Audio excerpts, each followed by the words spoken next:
Shalom saudara, jumpa kembali dengan saya Priscilla di hari ini. Topik renungan hari ini meremehkan kekudusan Bapak Yahweh. Amsal 13 ayat yang ke-13 di situ dikatakan, siapa yang meremehkan firman akan dibinasakan, tetapi siapa takut pada perintah, dia akan dipahalai. Nah, saudaraku yang terkasih, kita seringkali melihat Tuhan itu sebagai Tuhan penuh kasih dan penuh dengan pengampunan. Apalagi ketika kita berada di dalam perjanjian baru, Yesua sudah mati dan pengampunan tersedia dengan berlimpah-limpahnya. Kita menyangka bahwa setelah perjanjian lama, perjanjian baru, maka Elohim itu seolah-olah jadi nggak punya sifat tegas, atau tidak punya lagi sifat untuk bisa murka.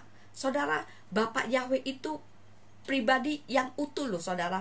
Kalau dia bisa memberikan belas kasihan, berarti dia juga bisa tegas.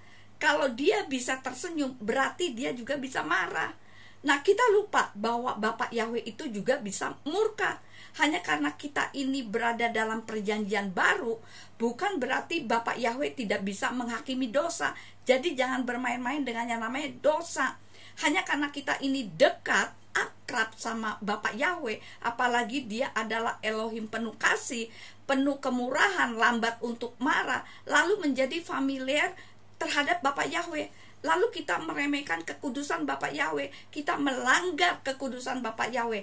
Hati-hati saudara, kematian Ananias dan Safira itu menunjukkan kalau Bapak Yahweh itu menghargai tinggi kekudusannya. Untuk itu saudara, jangan pernah meremehkan kekudusan Bapak Yahweh, karena kita tidak pernah bisa membawa karir kita ke sorga. Saudara tidak bisa membawa rumah, mobil, toko saudara ke sorga. Kita juga nggak bisa bawa uang kita, investasi kita ke sorga. Bahkan kita tidak bisa bawa rumah kita atau gereja kita ke sorga.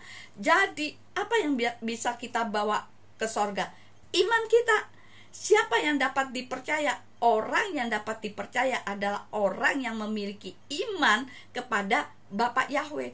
Hidup ini adalah milik Bapak Yahweh. Saudara dan saya adalah milik Bapak Yahweh. Dalam hidup yang singkat ini, masa sih kita mengakhiri hidup ini hanya dengan muter-muter di dalam lingkaran yang sama, di dalam lingkaran setan yang terus-menerus? Jangan saudara.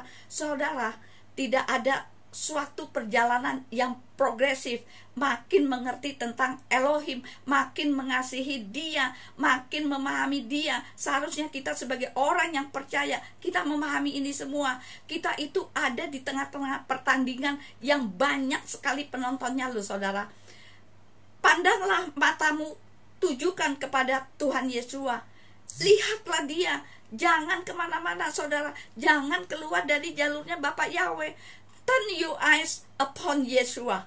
Hati-hati dalam hidup saudara, karena setan maunya saudara jatuh, dan maunya setan itu saudara binasa. Jangan biarkan benih dosa dan benih firman itu bertumbuh bersama, karena sewaktu-waktu, waktu benih firman itu sudah berbuah, maka dosa itu akan mengcancelnya saudara.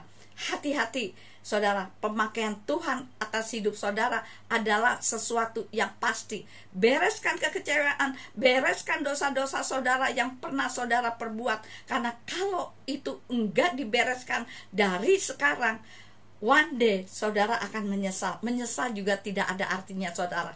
Jadi jangan tunda untuk membereskan apapun yang saudara harus bereskan hari ini.